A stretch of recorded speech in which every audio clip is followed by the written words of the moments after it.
Madam Excellency, French Minister for Armed Forces, Mrs. Florence Parly, Minister of State for Jal Shakti, Sri Ratan Lalji Kataria, Home Minister Haryana Government, Sri Anil Vij, Chief of Defence Staff, Sri Bipin Rawat, Chief of Air Staff, Air Chief Marshal R.K. Sadoria, Defence Secretary, Sri Ajay Kumar, Secretary Defence Production, Sri Raj Kumar, Secretary Defence Finance, Mrs. Gargi Kaur, Secretary DRDO, Sri Satish Reddy, Ambassador of France, India, Mr. Emmanuel, and the French friends from media. आज Rafale induction ceremony में सर्वप्रथम मैं France की honourable defence minister Florence Parly का अपनी ओर से और अपनी देशवासियों की तरफ से हार्दिक स्वागत करता हूं। इस इवेंट में आपकी अगस्त 25 वर्षों से चली आ रही हमारी मजबूत डिफेंस पार्टनरशिप को दर्शाती है। इंडियन एयरफोर्स में अत्याधुनिक कॉम्बैट एयरक्राफ्ट राफेल के इंडक्शन के अवसर पर आप सभी के बीच आकर मुझे बेहद खुशी हो रही है। एयरफोर्स में राफेल का शामिल होना एक महत्वपूर्ण एवं ऐतिहासिक क्षण है और हम सब देशवासियों के लिए इस ऐतिहासिक पल का गवाह बनना एक गौरव का विषय है। इस अवसर पर मैं हमारी आर्म्ड फोर्सेस सहित समस्त देशवासियों को हार्दिक बधाई और शुभकामनाएं देता हूं। साथियों, राफेल का इंडियन एयरफोर्स के बेड़े में शामिल होना भारत और फ्रांस के बीच के प्रगाढ़ संबंधों को भी यह दर्शाता है। भारत और फ्रांस लंबे समय से आर्थिक, सांस्कृतिक और राजनीतिक रणनीति यह साझेदार रहे हैं। मजबूत लोकतंत्र के प्रति हमारी आस्था और संपूर्ण विश्व में शांति की कामना हमारे आपसी संबंधों के आधार हैं। आज दुनिया में सुरक्षा के साथ साथ इकोनॉमिक और जियो स्ट्रेटेजिक मुद्दे नए नए रूप में हमारे सामने आ रहे हैं। इनका लगातार सामना करते हुए हम दो बड़े लोकतंत्र, एक अस्थायी, सक्रिय और फ्यूचर ओरिएंटेड संबंध बनाने और बढ़ाने में यह कामयाब रहे हैं। हमने न सिर्फ एक दूसरे की जरूरतों और चुनौतियों को गहराई से समझा है, बल्कि उनसे पार पाने की दिशा में कदम से कदम मिलाकर हम आगे बढ़ रहे हैं। साथ ही हम दोनों देश लिबर्टी, इक्वलिटी, फ्रेटर्निटी और वसुधैव कुटुंबकम के यूनिवर्सल प्रिंसिपल्स को मजबूत करने एवं पूरी दुनिया में इसे प्रसारित करने के लिए भी पूरी तरह से कमिटेड हैं। साथियों, भारत और फ्रांस के बीच एक स्पेशल स्ट्रेटेजिक पार्टनरशिप है जो समय के साथ लगातार मजबूत हो रही है। भारत की स्वाधीनता के बाद हमारे देश और फ्रांस के बीच वाइब्रेंट डिफेंस कोऑपरेशन डेवलप हुआ है।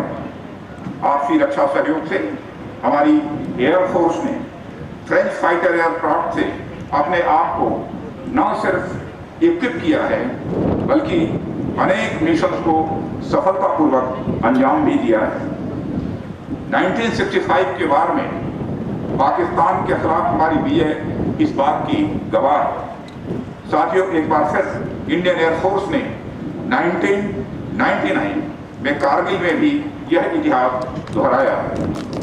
साथियों, हमारे मित्र देश फ्रांस के साथ राफेल डील भारत की नेशनल सिक्योरिटी में एक गेम चेंजर है। इसका लॉन्ग रेंज ऑपरेशन, अपने वजन के बराबर आर्मामेंट और एडिशनल फ्यूल कैरी करने की कैपेसिटी, सॉफ्ट लैंडिंग ग्राउंड से ऑपरेट करने की एबिलिटी, हाई स्पीड जैसी खूबियां इसे दुनिया के बेस्ट एयरक्राफ्ट में से एक बनाती हैं। अपनी मल्टी रोल कैपेबिलिटीज के साथ यह दुश्मनों के खिलाफ अचूक कार्रवाई करने में भी पूरी तरह से सक्षम है। मुझे आशा ही नहीं, पूर्ण विश्वास है कि हमारी एयरफोर्स ने राफेल इंडक्शन के साथ जो कैपेबिलिटी और टेक्नोलॉजिकल एज एक्वायर की है, वे इंडियन एयरफोर्स की कैपेबिलिटीज को रिवर्सलाइज करेंगे। साथियों, आज इनका इंडक्शन पूरी दुनिया, खासकर हमारी संप्रभुता की ओर उठी निगाहों के लिए एक बड़ा और कड़ा संदेश है। हमारी सीमाओं पर जिस तरह का माहौल हाल के दिनों में बना है, या मैं सीधा कहूं कि बनाया गया है, उनके लिहाज से यह इंडक्शन बहुत ही अहम है। यह अपनी सीमाई सुरक्षा और क्षेत्रीय अखंडता को बनाए रखने के लिए सरकार की कमिटमेंट का भी एक बड़ा उदाहरण प्रस्तुत करता है। हम ये अच्छी तरह समझते हैं कि बदलते समय के साथ हमें स्वयं को ही तैयार रहना होगा। मुझे यह कहते हुए गर्व होता है कि हमारी नेशनल सिक्योरिटी माननीय प्रधानमंत्री श्री नरेंद्र मोदी जी की बड़ी प्राथमिकता रही है।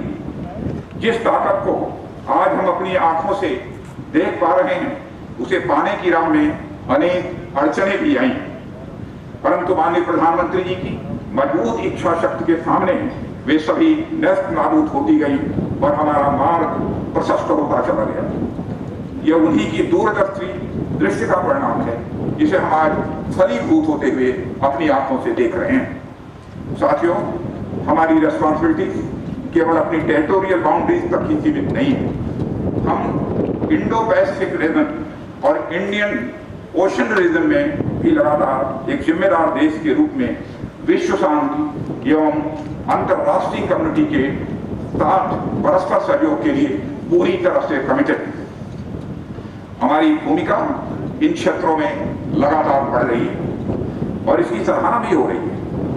मुझे बताते हुए बेहद खुशी हो रही है कि इस रीजन में सिक्योरिटी कंसर्न्स में इंडिया और फ्रांस का दृष्टिकोण एक है, जिसके तहत हम मैरीटाइम, ट्रैफिक सिक्योरिटी और पायरेसी जैसे कॉमन चैलेंजेस को डील करने में एक दूसरे को पूरी तरह से कोऑपरेट कर रहे हैं। साथियों, यूएन सिक्योरिटी काउंसिल के एक्सपेंशन और टेररिज्म के खिलाफ लड़ाई में भी इंडिया और फ्रांस के कॉमन व्यूज रहे हैं। शक्ति, वरुण और गरुण सीरीज की एक्सरसाइजेज नॉन स्टेट एक्टर्स के विरुद्ध हमारी आर्म्ड फोर्सेज के प्रयासों को भी दर्शाते हैं। पिछले साल यानी जुलाई 2019 में मॉन्टे मॉरिशस एयरवेज 118 से दोनों देशों की एयर फोर्सेज का अभ्यास हमारे बढ़ते हुए कोऑपरेशन का एक शानदार उदाहरण है। साथियों, डिफेंस कोऑपरेशन में कई अन्य क्षेत्रों में भी फ्रांस के साथ हमारी स्ट्रांग पार्टनरशिप भी है। मजगांव डॉक्स में टेक्नोलॉजी ट्रांसफर के तहत 6 स्कॉर्पियन सबमरीन्स की बिल्डिंग अंडर इंप्लीमेंटेशन है और इसमें से पहली सबमरीन INS कलवारी की 2017 में कमिश्नरिंग भी हो चुकी है। रेसिप्रोकल लॉजिस्टिक सपोर्ट के संबंध में एग्रीमेंट हमारी इंटर ऑपरेबिलिटी और ज्वाइंट फोर्स कोऑपरेशन को बढ़ाने के हमारे संकल्प को भी दर्शाता है। मैं इस अवसर पर अपने साथी देश फ्रांस को इंडियन डिफेंस सेक्टर में इन्वेस्ट करने के लिए भी इनवाइट करता हूं। हमारे प्रधानमंत्री श्री नरेंद्र मोदी जी द्वारा सेल्फ रिलायंट इनिशिएटिव के आह्वान पर सरकार ने इस दिशा में कई प्रोग्रेसिव एवं पॉजिटिव स्टेप्स भी उठाए हैं। इस राह में अनेक ऐसे पॉलिसी रिफॉर्म्स किए गए हैं जो डोमेस्टिक इंडस्ट्रीज के साथ साथ इंटरनेशनल एंटिटीज को भी इंडियन डिफेंस सेक्टर की ओर अट्रैक्ट करते हैं। स्ट्रेटेजिक पार्टनरशिप मॉडल के तहत डिफेंस रिक्वायरमेंट की मैन्युफैक्चरिंग ऑटोमेटिक रूट के द्वारा 74% तक foreign direct investment, Uttar Pradesh और तमिलनाडु स्टेट्स में 2 डिफेंस कॉरिडोर्स की स्थापना, ऑफसेट रिफॉर्म्स, इस दिशा में उठाए गए बड़े कदम हैं। मुझे विश्वास है फ्रेंच डिफेंस इंडस्ट्री इसका लाभ उठाएंगी और फ्रांस इंडिजिनाइजेशन की हमारी इस यात्रा में हमारा साथी बना रहेगा। स्कॉर्पियन और राफेल के एक्सपीरियंस निश्चित ही हमारी डिफेंस पार्टनरशिप को और अधिक बढ़ावा देने के लिए आवश्यक गति प्रदान करेंगे। साथियों, डिफेंस इंडस्ट्रियल कोऑपरेशन हमारी स्ट्रेटेजिक पार्टनरशिप के मुख्य आधारों में से एक है। हमारी रिलेशनशिप ने कोऑपरेशन के एक नए आयाम हासिल किए हैं। मुझे उम्मीद है कि हमारे देशों के बीच साइन हुए मेमोरेंडम ऑफ अंडरस्टैंडिंग दोनों देश की इकोनॉमी को परस्पर लाभ पहुंचाने के लिए भारत में एरोस्पेस एवं एमएसएमई का एक कंप्लीट इकोसिस्टम बनाएगा। डिफेंस की मजबूती के पीछे हमारा उद्देश्य हमेशा से विश्व शांति की कामना रहा है और आज भी है। इस राह में हमारा देश कोई भी ऐसा कदम न उठाने के लिए कमिटेड है जिससे कहीं भी शांति भंग हो। यही अपेक्षा हम अपने पड़ोसी और दुनिया के बाकी देशों से भी करते हैं। और मैं यह बताना चाहूंगा कि अभी हाल की अपनी फॉरेन विजिट्स में मैंने भारत के पॉइंट ऑफ व्यू को समुचित विश्व के सामने रखा, जिसे बड़े पॉजिटिव तरीके से देखा जा रहा है। साथ ही मैंने भारत की सॉवरेनिटी और टेरिटोरियल इंटीग्रिटी को किसी भी हालत में समझौता नहीं करने के संकल्प से भी सबको अवगत कराया और इसके लिए हम हर संभव तैयारी करने के लिए पूरी तरह से दृढ़ संकल्पित हैं। और मुझे गर्व है कि हमारी सेना की राडें लोहे के जैसे मजबूत हैं। साथियों, मैं आज यहाँ भारतीय वायुसेना के साथियों को बधाई देना चाहूंगा कि सीमा पर हाल में हुई दुर्भाग्यपूर्ण घटना के दौरान यलेशी के बाद भारतीय वायुसेना ने जिस तेजी और सूझबूझ से कार्रवाई की वह आपके कमिटमेंट को दर्शाता है। आपने फॉरवर्ड बेसिस पर जिस तेजी से अपने एसेट तैनात किए वह एक भरोसा पैदा करता है कि हमारी वायुसेना अपने ऑपरेशनल दायित्वों को पूरा करने के लिए पूरी तरह से हर समय तैयार है। भारतीय वायुसेना ने ऑनगोइंग ऑपरेशंस में जो तेजी और बहनापन दिखाया है उसने निश्चित ही सभी पोटेंशियल एडवर्सरीज को हमारे देश के इरादे के बारे में एक स्पष्ट संदेश दे दिया है। एक स्ट्रॉन्ग मिलिट्री फोर्सेस के साथ एक्सट्रीमली कैपेबल प्लेटफॉर्म्स की तेजी से तैनाती एडवर्सरीज को किसी भी कार्रवाई करने से रोकेगी। साथियों, भारतीय वायुसेना डेटरेंस बनाए रखने में एक महत्वपूर्ण भूमिका निभाती है और आपकी कार्रवाई किसी भी भावी युद्ध में निर्णायक होगी। जहां एक और हमारी भौगोलिक सीमाओं पर कायम परिस्थिति ने हमारा ध्यान खींचा है, हमें स्पॉन्सर्ड टेररिज्म के खतरे को भी नजरअंदाज नहीं करना चाहिए। इसके अलावा economic, biological and chemical warfare की पृष्ठभूमि में उभरती हुई टेक्नोलॉजी जैसे कि artificial intelligence, cyber, immediate cognitive systems and nano technology के कारण वॉरफेयर के नए क्षेत्र से भी सततपूर्ण गतिविधियां उत्पन्न हो सकती हैं, जिसके लिए इंडियन एयरफोर्स को हर प्रकार की चुनौतियों की सामना करने के लिए अपनी कैपेबिलिटी में निरंतर सुधार करना ही होगा। चैलेंजिंग सर्कमस्टांसेस में भी कुछ ह्यूमैनिटेरियन असिस्टेंस और डिजास्टर रिलीफ कार्यों में आपकी भूमिका के लिए भी देश आपका आभारी है और आपकी भरपूर सराहना करता है। कोविड-19 महामारी के दौरान देश की कार्रवाई में भारतीय वायुसेना का योगदान भी अत्यंत प्रशंसनीय रहा है। आपके ट्रांसपोर्ट, एयरक्राफ्ट और हेलीकॉप्टर के पायलटों और क्रू ने मिशन लाइफलाइन उड़ान और ऑपरेशन संजीवनी में अपनी अहम भूमिका अदा की है। उन्होंने नोडल सप्लाई बेस और समूचे भारत तथा विदेश के बीच एयर ब्रिजेस का भी काम किया है। साथियों, आप हमारे नॉर्दर्न बॉर्डर्स पर सिक्योरिटी चैलेंजेस से भली भांति अवगत हैं। ऐसे में अपनी राष्ट्र और बैलूच की सुरक्षा के लिए हमें और अधिक मुस्तैदी से तैयार रहना होगा। हमारी चौकसी हमारी सुरक्षा का सबसे पहला उपाय है। हमारा देश और समाज आप लोगों की वजह से सुरक्षित और आत्मसम्मान की जिंदगी जी रहा है। हमें उसे किसी भी कीमत पर बरकरार रखना ही है। अंत में मैं ऐतिहासिक 17 स्क्वाड्रन को विशेष बधाई देना चाहूंगा। भारतीय पराक्रम के इतिहास में आपका नाम चमकीले अक्षरों में दर्ज है। राफेल का इंडक्शन गोल्डन एरोज को एक नई चमक देगा। आप सभी राफेल यानी तूफान की तरह गतिशील रहकर देश की अखंडता और अखंडता के साथ साथ संप्रभुता की भी रक्षा करते रहेंगे। इन्हीं शब्दों के साथ मैं आप सबको अपनी तरफ से पुनः हार्दिक शुभकामनाएं देता हूं और फ्रांस की डिफेंस मिनिस्टर मैडम मिनिस्टर का पुनः मैं अपनी तरफ से और भारतवासियों की तरफ से हार्दिक स्वागत करता हूं। धन्यवाद। Ladies and gentlemen, dear friends, first of all, I'd like to express my heartfelt thanks to Minister Rajnath Singh and the authorities of the Republic of India for their warm welcome. Coming to India is a unique experience, a unique land of vibrant colors, breathtaking landscapes, and a millennium of rich history. India is unlike any other. An encounter with incredible India, it's not something you can easily forget. So I'm truly delighted that we managed to be here despite the COVID-19 crisis. Today is a stellar achievement for both of our countries. Together, we are writing a new chapter in India-France defense ties, and it's an honor for us to attend this beautiful ceremony.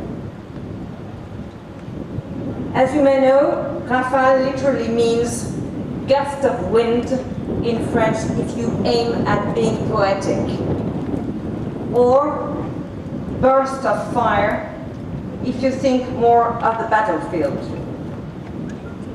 Both meanings express an incredible strength. And I like to think that this is also a symbol of the strong ties between our two countries. And since I'm talking about meanings, allow me to say that the 36 Rafale program means a lot. In military terms, it means that India will acquire a world-class capability, truly among the best in the world, that will give your Air Force an incredible sovereign tool. In strategic terms, it means India will have an edge over the entire region to defend itself and protect its people. In industrial terms, it means a lot too. India is already a major player in this industrial project, which will considerably strengthen its technological base and develop its skills. And I would like to reaffirm how much France, more than any other country, understands the need of the Indian continent. We are fully committed to the Make in India initiative, as well as to the further integration of Indian manufacturers into our global supply chains. Make in India has been a reality for French industry for several years, particularly for defense equipment, such as submarines. Many French companies and design offices are now established in India, and I hope that others will come to offer their support and services. But this is not only a military project or an industrial project. Behind those masses of dark steel and carbon fibers, behind लड़ाकू जहाज़ों का सरताज आज हमारे air force में शामिल हुआ है, और जिस प्रकार से शेर के दहाड़ने से सब छोटे मोटे जानवर छुप जाते हैं, उसी प्रकार से इसकी गर्जना से जो आसपास हमारे पड़ोसी देश रोज़ शोर मचाते हैं, वो भी सब दुबक जाएंगे, वो भी सब अपने अपने बिलों में घुस जाएंगे। ये सब देश की सुरक्षा के लिए राफेल आ चुका है, लेकिन देश की बेटी का घर तोड़ दिया गया है। उनकी सहयोगी पार्टी एनसीपी भी कह रही है कि ये गलत है, शिवसेना ने जो किया वो गलत किया। आप इसको कैसा देखते हैं? ये कोई सरकारी कार्रवाई नहीं है, ये गुंडागर्दी की कार्रवाई है। उन्होंने सरकार के नाते काम नहीं किया है। अगर सरकार के नाते करते तो बॉम्बे में और भी बहुत सारी अनधिकृत कंस्ट्रक्शन हैं, उन पर भी कोई कार्रवाई करते, लेकिन उन पर उन्होंने कोई कार्रवाई नहीं की है, केवल इसी पर कार्रवाई की है। इसको गुंडागर्दी कहते हैं। सर, आज पूरे प्रदेश में किसान प्रदर्शन कर रहे हैं, कई जगहों पे लाठीचार्ज भी हुआ है। एज ए गृह मंत्री लॉ एंड ऑर्डर को किस तरीके से मेंटेन रखेंगे? नहीं, किसी को कानून तोड़ने नहीं दिया जाएगा। ये जो प्रदर्शन कर रहे हैं ये बिल्कुल गुमराह कर रहे हैं लोगों को। ये जो अध्यादेश आए हैं 1947 के बाद पहली बार किसान को आज़ादी मिली है। पहली बार किसान अपनी उपज जो है वो कहीं भी जाकर बेच सकता है, वो मंडी में भी बेच सकता है, वो एमएसपी पे भी बेच सकता है, लेकिन उसके अलावा अगर उसको कहीं और अच्छा दाम मिलता है तो बेच सकता है। ये आज़ादी उसको पहले नहीं थी, ये आज़ादी इस बिल के बाद ही आई है। मित्रों, हम भारतीय वायुसेना में राफेल लड़ाकू विमान के इंडक्शन के इस ऐतिहासिक दिन पर फ्रेंच डिफेंस मिनिस्टर की उपस्थिति में अब पूरी तरह से अपने को ऑनर्ड महसूस कर रहे हैं। इस इंडक्शन से हमारे वायुसेना की क्षमता में काफ़ी वृद्धि होगी और हमारे क्षेत्र में शांति और स्थिरता बनाए रखने में भी मदद होगी। हमारे बहादुर सशस्त्र बलों की कैपेबिलिटी बिल्डिंग में पूरा सहयोग प्रदान करना हमारी सरकार की प्राथमिकता है। आज की उपलब्धि इस प्राथमिक कार्य को पूरा करने की तरफ एक और महत्वपूर्ण कदम है।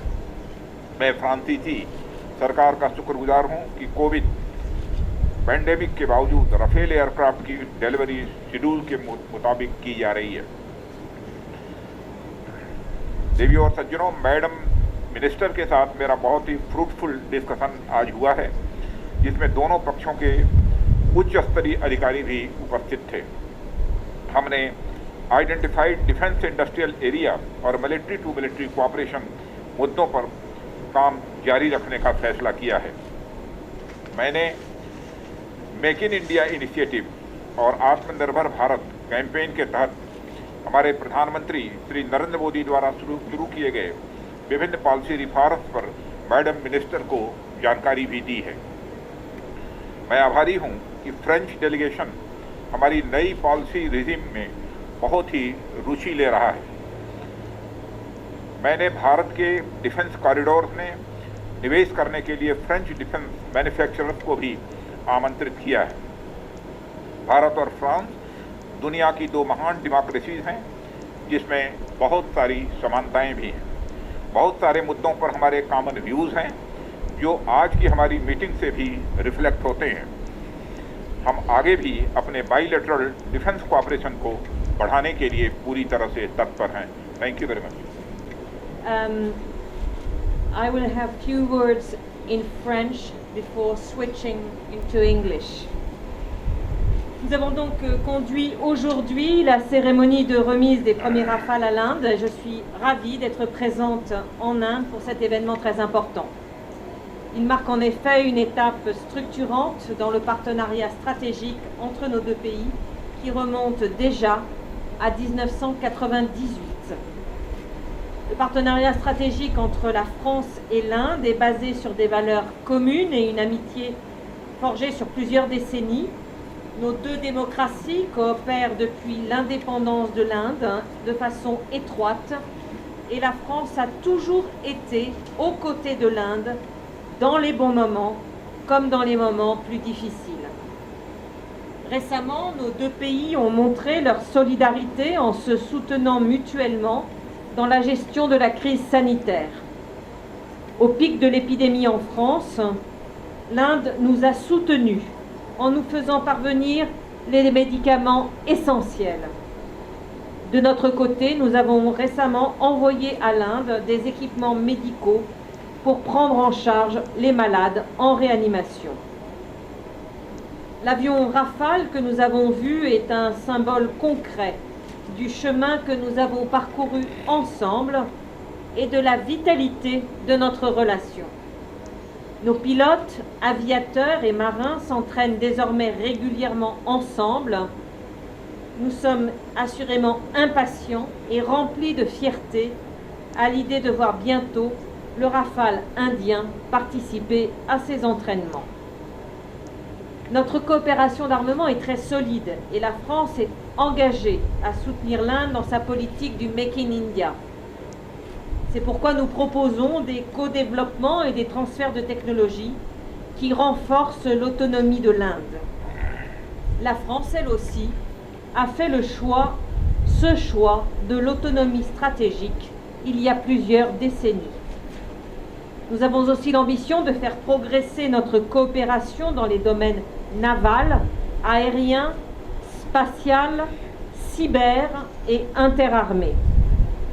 Nos deux pays coopèrent sur un pied d'égalité et sont très respectueux de leur indépendance et de leur souveraineté. Et c'est d'ailleurs pour cela que notre partenariat stratégique avance si bien. Enfin, il existe aujourd'hui de belles perspectives de coopération dans l'espace Indo-Pacifique où nous avons des ambitions communes en matière de sécurité maritime et de préservation de la liberté de navigation. Notre coopération, articulée autour d'une vision stratégique commune pour la région, est excellente, concrète et ambitieuse. En partenariat étroit avec l'Inde, nous sortirons de cette crise mondiale plus résilients et plus innovants qu'avant, et nous travaillerons en faveur de la stabilité mondiale en renforçant le respect du droit international et le multilatéralisme. Now I switch to English. We completed today the ceremony that officially marks the delivery of the first Rafale to India. I am delighted to be in India today for this important event. It marks a structuring step forward in the strategic partnership between our two countries, which dates back to 1998. The strategic partnership between France and India is based on common values and a friendship forged over several decades. Since India's independence, our two democracies have been cooperating very closely. France has always stood beside India in both good and bad times. Recently, our two countries have shown their solidarity by supporting each other in the management of the health crisis. At the peak of the epidemic in France, India supported us by sending essential medicines. On our side, we recently sent to India medical equipment for patients in intensive care. The Rafale aircraft that you see here is a concrete and practical symbol of the road that we have traveled together and the vitality of our relationship. Indian pilots train regularly with our Air Force and Navy pilots. We are very impatient and will be proud to see the Indian Rafale aircraft flying on both sides in the training exercises next year. Our cooperation in the field of armament is very solid, and France is committed to support India in its Make in India policy. France also made this choice of strategic autonomy several decades ago, and we're committed to developing joint projects and to making technology transfers that will strengthen India's autonomy. Okay. We also project and plan to reinforce our cooperation in the naval, air, space, cyber, and joint fields. Our two countries cooperate on an equal footing and are very respectful of our strategic autonomy and sovereignty. This is why our strategic partnership is progressing so well. We also have great prospects for further cooperation in the Indo-Pacific area, where we have common ambitions in terms of maritime security and preservation of freedom of navigation. A common vision for the Indian Ocean region leads our cooperation. Our relationship is excellent, concrete, and ambitious. The Indian-France strategic partnership will be even more crucial in the post-pandemic scenario, and I'm very confident that we will emerge from this current challenge more resilient and more innovative than before, and that we will work together to build a prosperous, open, and stable post-COVID-19 world. Thank you for your attention. Thank you very much.